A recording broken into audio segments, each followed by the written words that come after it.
So what we'll do today is we're going to finish up on morphology and start syntax. So we are now between morphology and syntax. And what we have done so far, we've done the sound system. Actually, we started from the sounds, phonetics. We started from the smallest units of language, and then how those are combined in a language like English, what kind of a system those sounds make when we look at a different language, English in our case. So that was phonology, and then we have covered morphology, where the main unit of interest is what in morphology? The morpheme, yes. And what is the definition of the morpheme? What is a morpheme? Smallest unit of language that carries meaning. Yes. So that's the smallest meaning unit in language, and we've looked at different kinds of morphemes. But just to practice a little bit of the morphological analysis, when you see a word, you kind of have to chop it up into its morphological components. And here we have three words: unaffordable, unshockability, and men. So let's start from unaffordable. How many morphemes do you see there?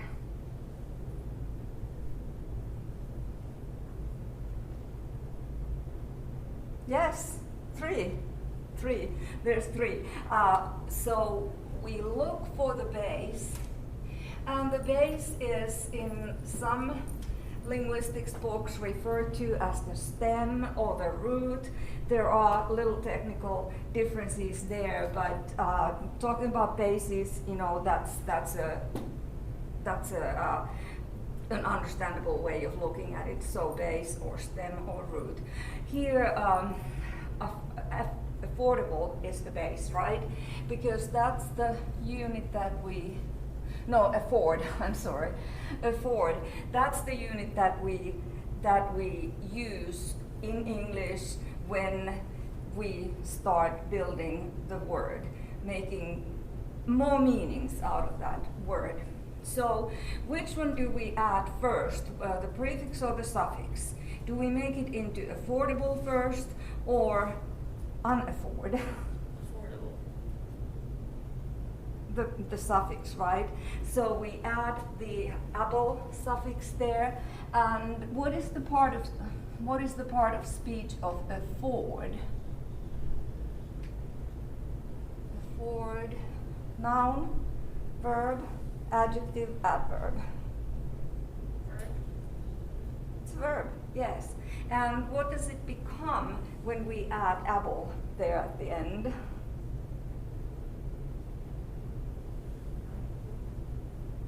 Noun, verb, adjective, or adverb? Affordable? Adjective, yes. So affordable makes a verb. Here's the verb, and then we add able, and it becomes an adjective. So we definitely know that able is it inflectional or derivational?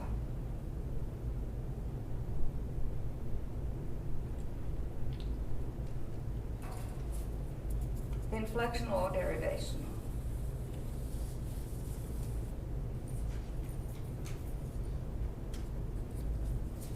Do we just inflect the word, or do we get a new word? Inflect. Do we get a new word? That's the key for deciding whether it's inflectional or derivational. Would you find affordable in a good dictionary?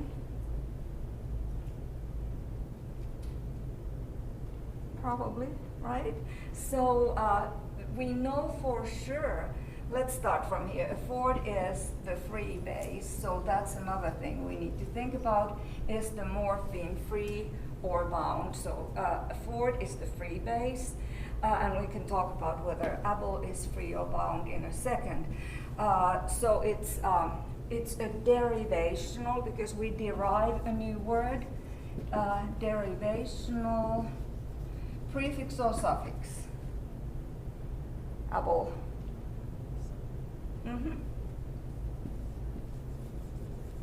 Because it comes at the end of the word. That's a simple decision.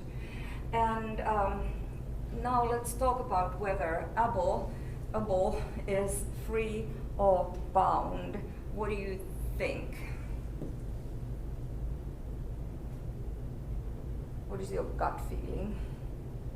The definition of free is that it's a morpheme can stand alone in a sentence as an independent word. So Bound. free? Bound? No. Bound. Yeah. Most linguists nowadays they call it bound because of course there is the connection to able. Like afford is something that one is able to afford. So there's still this vague connection. And always, you know, when we decide about what a morpheme is in a language, in a word, we need to think about whether it has an independent meaning that is somehow related to the overall meaning of the word that we are analyzing. So we could make this argument that because we have the word able and someone is able to be, something is able to be afforded, or we are able to afford something, it gets complicated. So it's probably best to assign able the status of a bound morpheme. It's mainly used, we don't really think about that ability thing when we see the able morpheme. The main thing we see is that this is a morpheme that makes a verb into an adjective. So it's an adjective forming morpheme in English, first and foremost today. But because of its history, actually it was a French borrowing, so it probably was never thought about in English in terms of the ability thing, but there are just a couple of morphemes where we can discuss whether it's free or bound. So if you in a test were to mark it as a free morpheme, I would not take a point off, but also because able, we don't pronounce it the same way as the free word. Well, often the morphemes, their pronunciation is altered when they attach to another morpheme. So, but able is kind of like this, very reduced vowel there, and just kind of like affordable. So, anyway, so this is one of the few morphemes that we can identify as bound and free, because there's still some kind of a lax connection to the meaning of able. But most linguists consider it as a bound today. So the third morpheme is on, and that is it bound or free? Now we are not in the gray area. This is either or. Bound. Is it inflectional or derivational?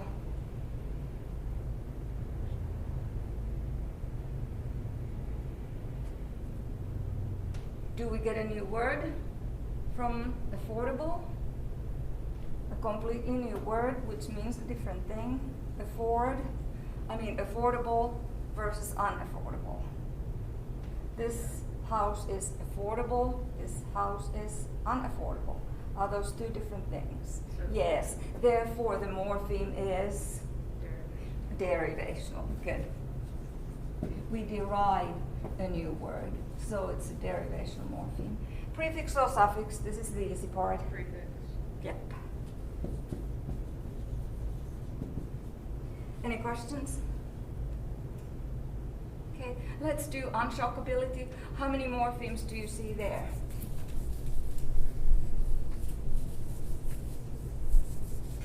Three. At least 3. Anyone see 4? Yeah, maybe. Yeah. So let's start from here. We've got un, and then we have, what is the base? What's the free base? Shock. Shock. Here's the free base.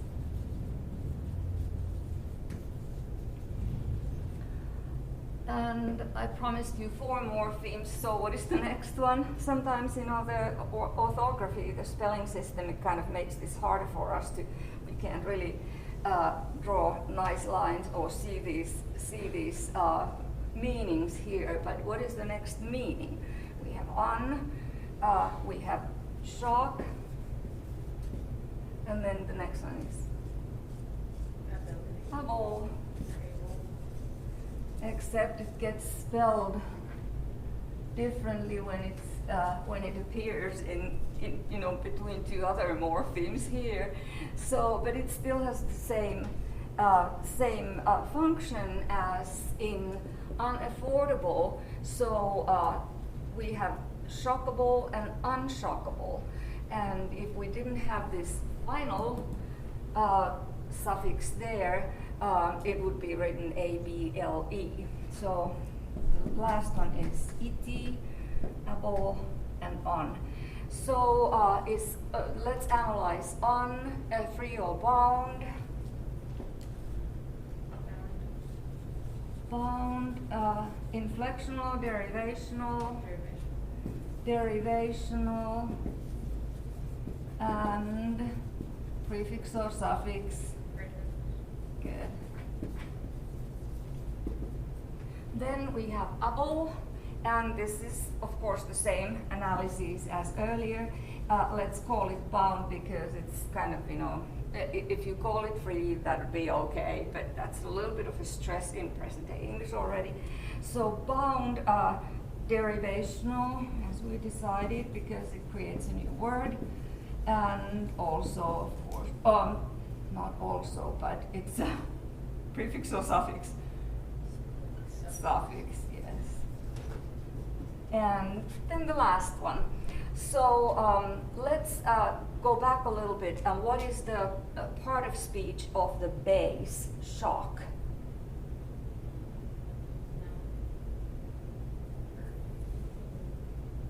Verb in this case, because it follows the same pattern.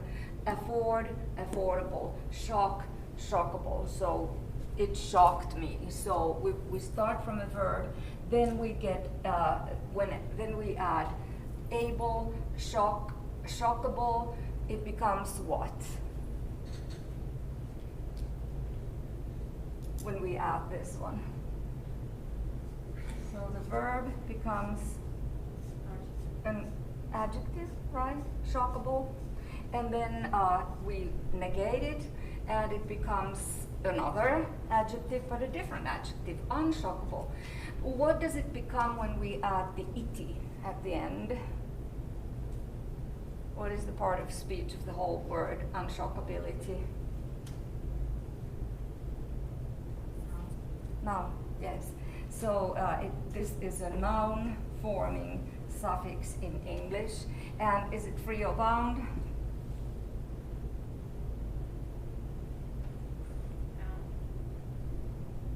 Iti? Bound?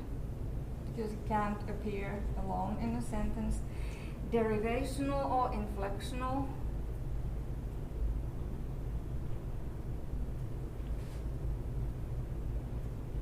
Derivational, right? Because we get a new word. And prefix or suffix? Suffix, okay. So then our last example word here is men, and this may look a little bit tricky, but when you just think about what a morpheme is, it's a meaning unit. How many meanings do you see in the word men? or understand? 1 or 2? Who votes for 1? Don't. It's 2. But why is it 2? 2 meanings in the word men. It could be singular or plural. Yeah, it has the plural. So, because in English we have the singular is man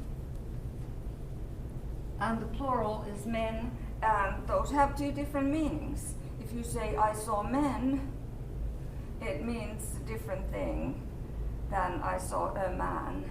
So men has the plurality included in its meaning, and we don't see it. This is one of those old English mutated plurals where the vowel change shows that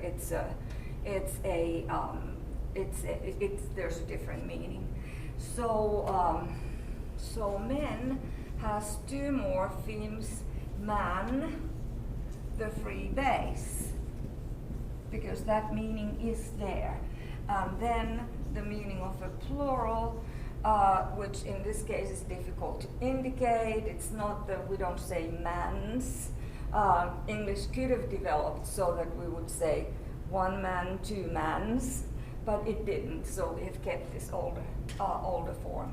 And it is the plural, and it still has to have the description of the particular suffix, even though it's not really, suffix is a 0 suffix, and the plurality is shown by this vowel alternation, vowel change, so it's still a bound. Obviously it's bound because we can't even see an ending there. Bound.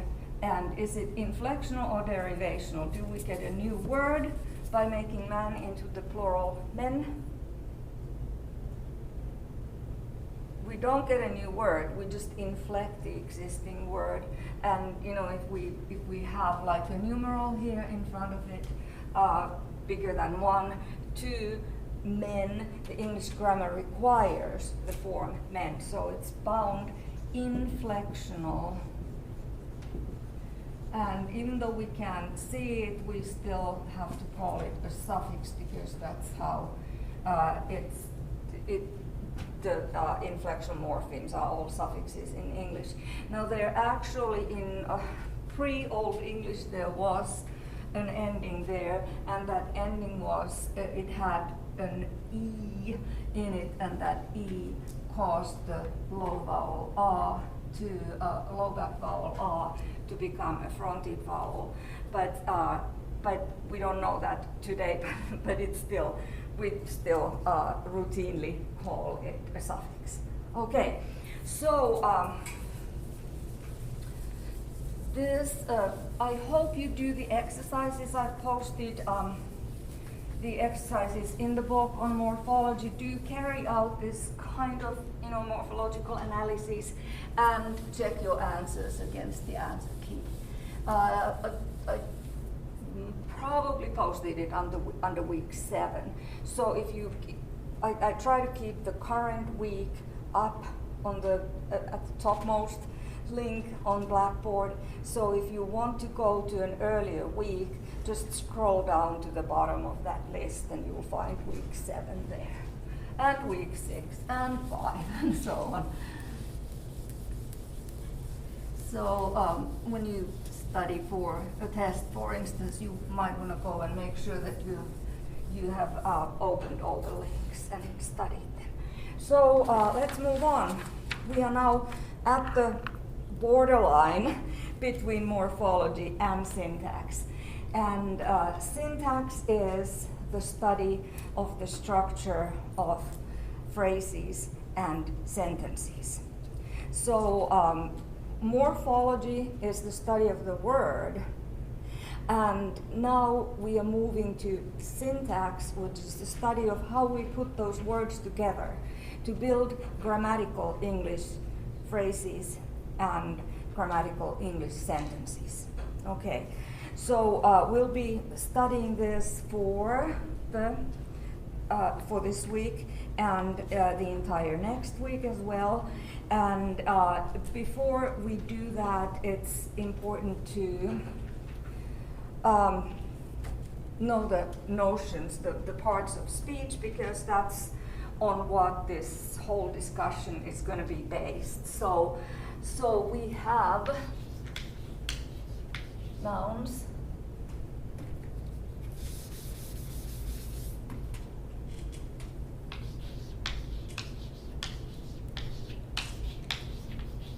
and verbs, and adjectives, and adverbs. And in elementary school, in junior high, you learned different definitions for those. We're pretty much going to be forgetting the definitions that you learned back in elementary school and high school, and we're going to be looking at how our brains actually identify something as a noun and something as a verb, adjective, and adverb. And we'll look at that in a minute, but let's do an example sentence first. This is going to be a silly sentence, but let's see how we can analyze it nevertheless. Those flimpity Dobiners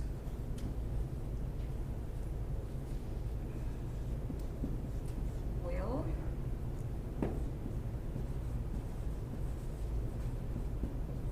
fabrize their compliments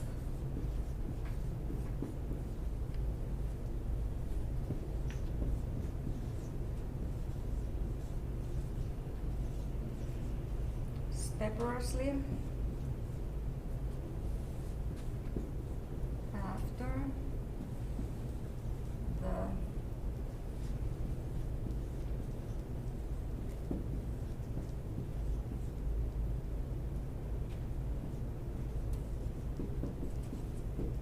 Oshifel ship. No, it's not Finnish. It's, what language is it? Is it English? Who would say yes, it's English? It's technically English. It is technically English. What is weird about it is that it has all these words whose meanings we do not know. And it's still English because let's see what kinds of English elements we can find there. What is the first English element that you can find there? Those. The next one, look at morphemes as well. Itty. Mm-hmm. Then the next word, does it have any English familiar looking elements? Yes, actually it has and, so it's got two English morphemes there. One that is probably a derivational, and this is probably an inflectional one. The next English element is will. Then in fabrize, do you see anything that is familiar? Eyes. The next? There. The next word, what is English in the word compliments? Meant, yes, so we've got meant, and I'm underlying them separately because those are two different morphemes in English. And then in steperously, leaves. Anything before that looks vaguely English-like? About OUS, like fabulously, humorously, steperously. The next English element is after the next one, and ship. Yes. So there's a lot of English there, and this is the kind of language that we could have if in 500 years, for instance, the Martians invaded the Earth and brought their language here, and these are words borrowed from Martian. Just, a situation that is unlikely, but who knows what happens in 500 years, because during Middle English times, this is actually what happened to English.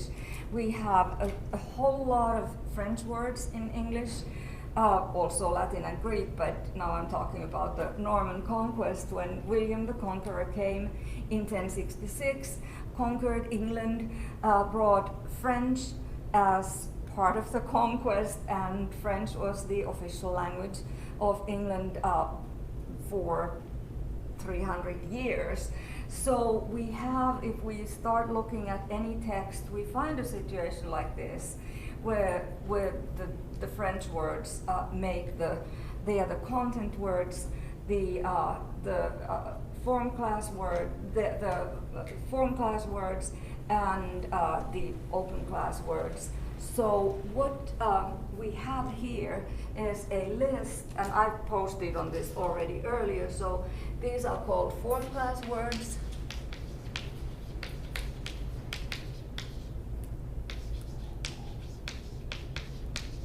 Because they are able to change their form by inflectional suffixes, like we went over in morphology. And they are also called content words, because they have, on an average, more content. The reason why we don't understand what is the content of this sentence, because we don't know the meanings of these form class words that appear there. So content words, and also they're called open class words, because they are open to addition. We come up with new nouns, we borrow new nouns. Last week you studied the different ways of adding to a lexicon. I posted something like a PowerPoint there. So so we add a lot of nouns. We have taken a lot of nouns from French, Greek, from Latin, and Dutch and Spanish, and we continue to take those nouns from other languages. That was just a small list of languages. I think I mentioned that one Finnish word that English has borrowed. So sauna. And verbs are also form class words, adjectives are form class words, and adverbs are form class words, because all these can change their form by the addition of inflectional suffixes. Now let's look at this silly sentence and try to determine what the class, what the part of speech, what the lexical category. Part of speech is the same as lexical category. When you do the reading, lexical category means the same as part of speech. So let's try to figure out what the lexical categories are. Look for the verb of this sentence. What is the main verb of the sentence?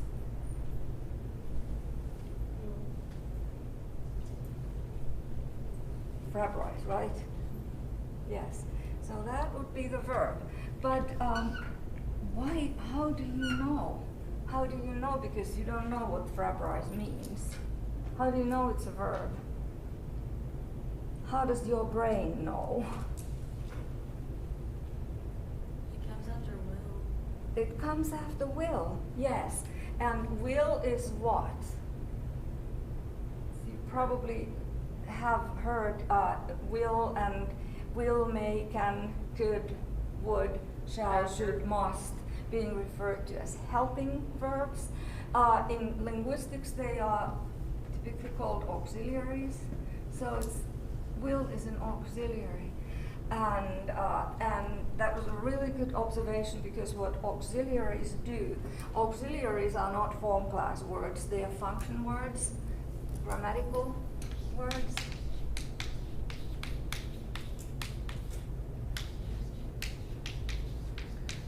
And function words are called function words because they have functions, they have grammatical functions. And the function of an auxiliary is to signal verbs. So auxiliaries, they signal verbs. So if you take a verb like eat, okay, and I eat at noon. So what you put here is automatically going to be an auxiliary. So I will eat at noon, I would eat at noon if I have time, I shall eat at noon, I should eat at noon so that I wouldn't starve, I can eat at noon, I could eat at noon but I won't, I must eat at noon, I may eat at noon, and I might eat at noon. 1, 2, 3, 4, 5, 6, 7, 8, 9. That's an exhaustive list of the English modal auxiliaries. So these are modal auxiliaries. And modal auxiliaries, they come in front of verb. They signal that a verb is coming. There are other kinds of auxiliaries in English as well, like the be verb can be an auxiliary. It can be the main verb, like I am hungry. Am is a main verb here, but I am eating lunch. Am eating, it's an auxiliary verb. So it can do two things. So be can also be an auxiliary, and have can be an auxiliary. If we say, we have a word like this, I beep eaten already.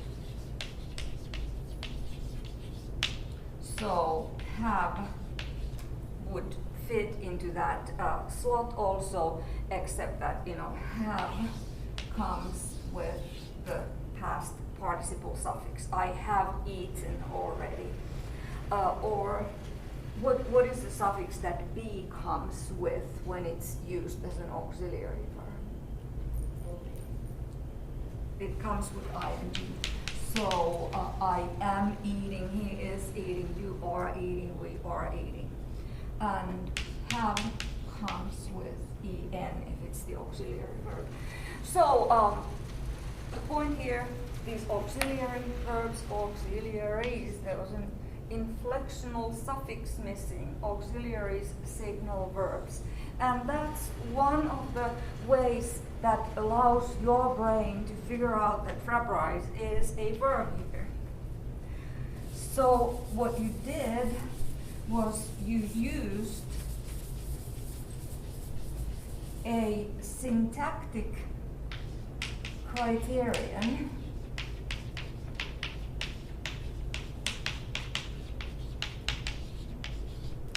to decide that Fabrise is a verb when you looked at what other words are around it, what comes before it, what signals it. That's a syntactic criterion. When we look at the word order, the order of words in a sentence, we're looking at syntax, the syntax of the sentence. But there is also another hint, another way of deciding that Fabrise is a verb and not a noun, not an adjective, and not an adverb, because of its internal structure, its morpheme structure. What does it have that shows it as a verb, even though you don't know its meaning? There's another meaning element there. The eyes, right? So we have a whole bunch of words in English that end in eyes, and they're all verbs. So maximize, minimize, fantasize. So we use another kind of criterion also simultaneously to signal to allow our brain to signal that, hey, that's a verb. And that helps us to interpret the whole sentence.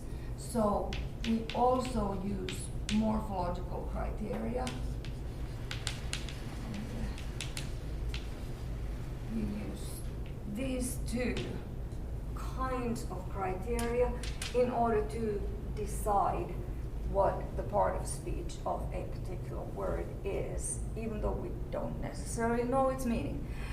Think about how often, when you read language files, for instance, you run into words that you've never seen before, you've never necessarily heard before, or any special topic that, you take a class in geology, in whatever, here on campus, and you pick up that textbook and you're bound to find a word or two or a dozen whose meanings you didn't know earlier, but you still kind of can understand what the sentence means because you know what the part of speech is, and you know what the part of speech is because you use, subconsciously of course, morphological criteria and syntactic criteria. You look at where in the sentence the word appears to decide what its part of speech is, and you look at also the internal structure of the word. You use the morphological criteria in order to help you understand it. So let's go back and let's try to find what do you think would be the subject noun phrase of the sentence?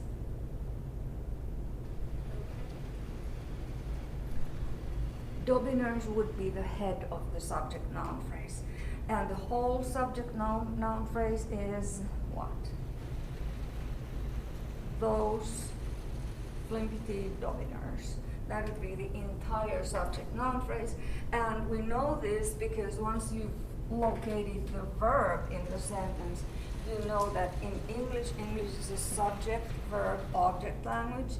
And therefore, you look for the subject typically in the beginning of the sentence. It's not always in the beginning because you can always have an adverbial here, like yesterday, or in a hurry. But if there isn't, then the first element is going to be the subject noun phrase. So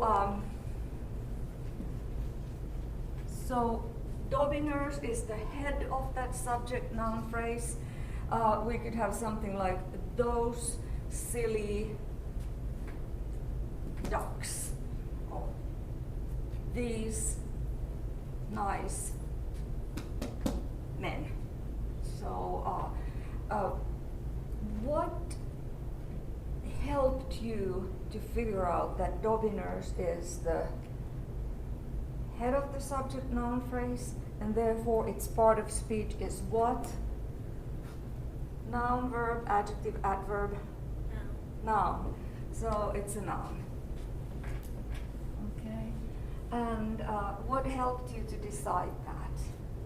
There's an adjective in front of it. It has these morphemes, right? And it's signaled by a particular word.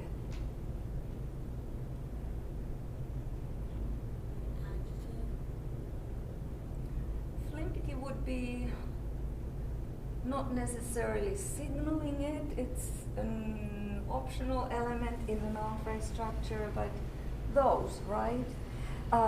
Those is, of course, it's a pronoun, it's a demonstrative pronoun, it's a distal demonstrative pronoun officially, but those pronouns, they function as what we call determiners. They function in the same way as articles would. So if we have a word like house here, and let's put it in the plural. So those can go in front of it and signal that a noun follows. So those houses. We can also talk about these houses, right? We can talk about the houses. We can talk about many houses. We can talk about 5 houses. and so on and so forth. So all of these words that can come in front of a noun are called determiners. So, and they are abbreviated with DET. So we can mark this as a determiner. And determiners are also function words, and their job is to signal nouns. So determiners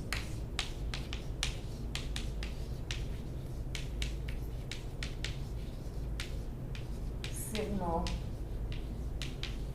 nouns.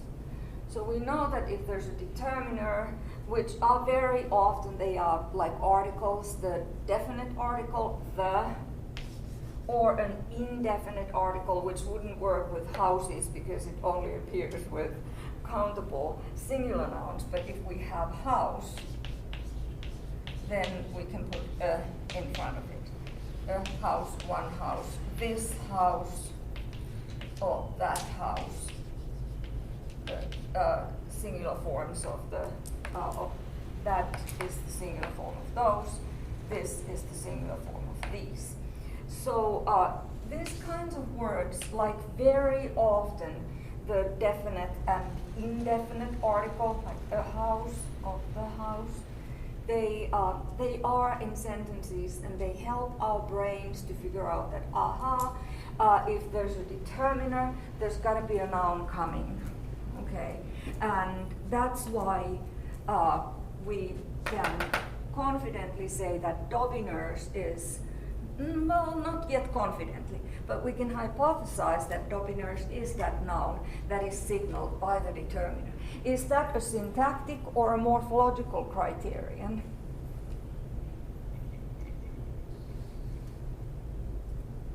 Syntactic. It's a syntactic criterion when we are looking at what words come before, what words may come after.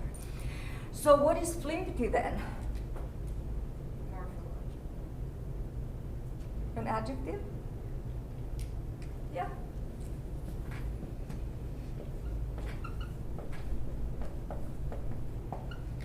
Because that's just the structure of the English noun phrase. So English noun phrase is built so that there's got to be a noun. It can be signaled by a determiner, not necessarily always, but it can be. And in the rule, we'll be doing these rules during the next few classes. So if an element is in parentheses, it means that it's an optional element. And so we can have a car, and then we can put something in between the determiner and the noun, and that's going to be, no, that's determiner, sorry. That's going to be the adjective, right?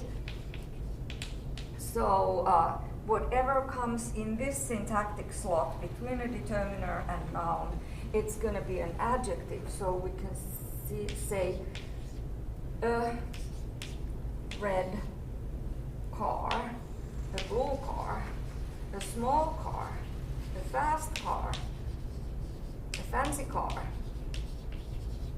and so on. So the behavior of an element tells that it belongs to a certain category.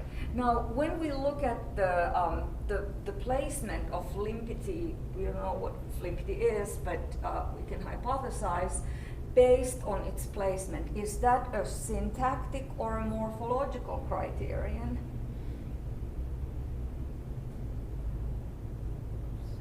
Syntactic, yes, because we're looking at its place. And we can also use morphological criterion, which is looking at the ending of the word, uppity, flimpity, and so on. Those would be adjectives. All right, what is the part of speech of complements?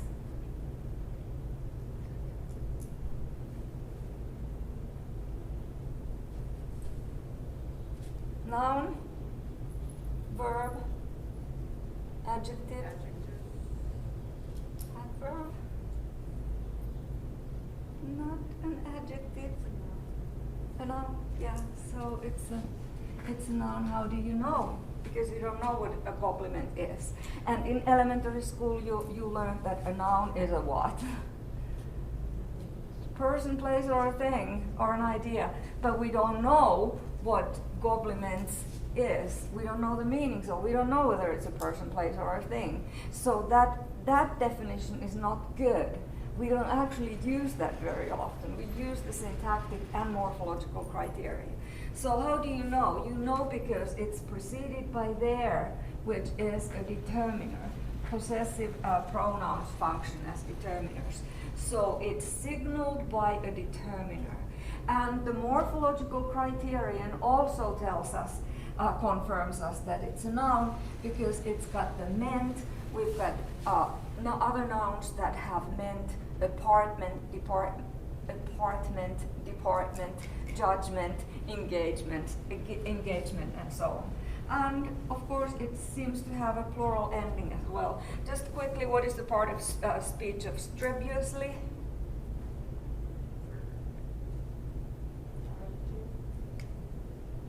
Okay, that would be the adjective. OUS, because like humorous, fabulous, those are adjectives based on morphological criterion. But what is strenuously? What do we get of adjectives by adding ly?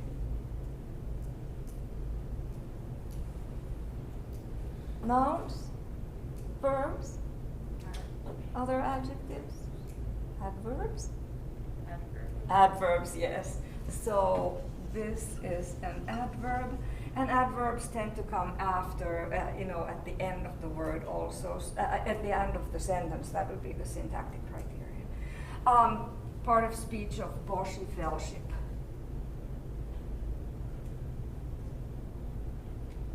Could it be a noun? Yep, it's a noun because it's signaled by which word? The determiner. That's the syntactic criterion, and it ends in ship, like courtship, and those are nouns. So that's the morphological criterion. That's all for today. Thank you.